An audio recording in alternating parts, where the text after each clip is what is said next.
back.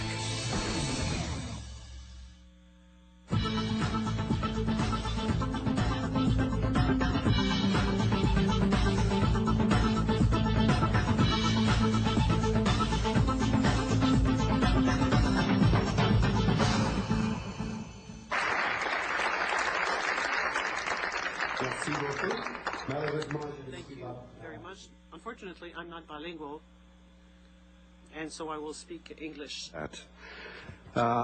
Thank you very much, David McLaughlin, for asking me to deliver this talk. I'm sure you had a number of people who were saying, are you in your right mind to do this? I'm delighted to have this opportunity.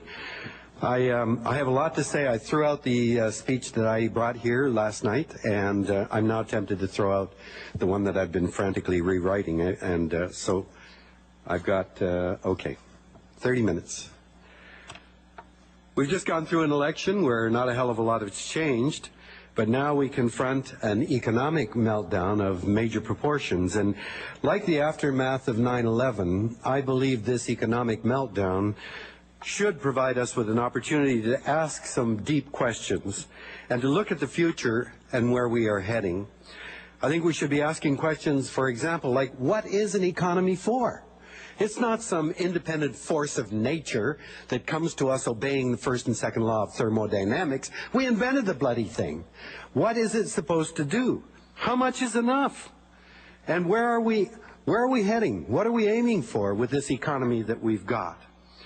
From my standpoint, as someone who's been involved in environmental issues now for much longer than I care to admit, we're losing big time. We're going right down the chute. And we've got to really look at where we stand right now with a great sense of urgency. I'm in the last part of my life. I know that. And I see a lot of people who are about my age as well. And for us, whatever happens in the next couple of years in government or in business will have very little consequence to the quality of our lives. But what is or is not done in the next few years will reverberate throughout the entire adult lives of our children and grandchildren. And that's why I even bother today to still be involved in this game. What I'd like to do, I'm not as smart as you guys, so I can't deal with all of the issues that you've been dealing with in the tables today. So I'd just like to provide a bit of a picture of the big picture to look at the context within which these important deliberations have to take place. The science is in. Human beings have become an unprecedented force in nature.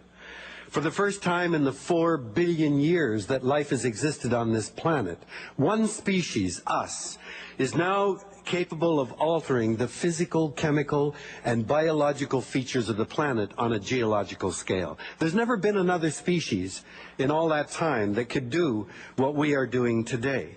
We today are now the most numerous mammal on the planet. I was in Australia a few years ago. I said, there are more of us than all the rabbits in the world. And right away they knew that is a hell of a lot of human beings. There are more of us than all the rats in the world, than all of the mice in the world. And just the act of living. We each have to eat and drink and breathe and clothe and shelter ourselves. Just the act of living, since there are 6.7 billion of us, means that we have a very large ecological footprint. But of course we're not like rabbits or rats or mice. We have a tremendous amount of technology used on our behalf to give us our computers and our cars and to get us from wherever we came from here and back again. All of that technology then amplifies our individual ecological footprint many, many, many times more. And of course, since the end of World War II, we've been afflicted by a tremendous appetite for stuff. We love to consume things, and everything we consume comes out of the earth and is delivered to us by a global economy that acts as if the entire planet is a source of raw materials. And when you add all that together, our numbers, our technological muscle power, our consumptive appetite, and a global economy, you understand why we have become such a powerful force on this planet. For most of human history, we were a local tribal animal.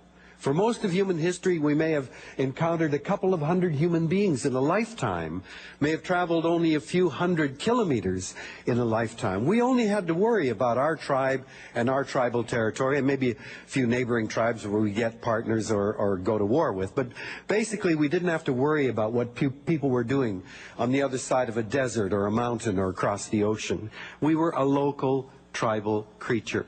And now, for the first time, we have to ask, what is the collective impact of all 6.7 billion human beings on Earth? We've never had to do that before, and it's very, very hard. And the problem is, when we begin to consider that, there are no mechanisms for us to respond as a species to what we find when we look at what the impact is. Climate change is, of course, the dominant issue of our time. It's what you've spent the entire day considering. But there are many other challenges, each, I believe, equally pressing, and all ultimately interconnected.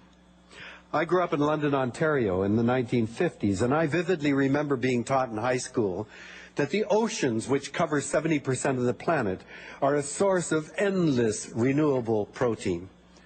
Well, in 1950, it may have been that, but it sure as hell isn't today. And we know that because Canadian scientists have been telling us.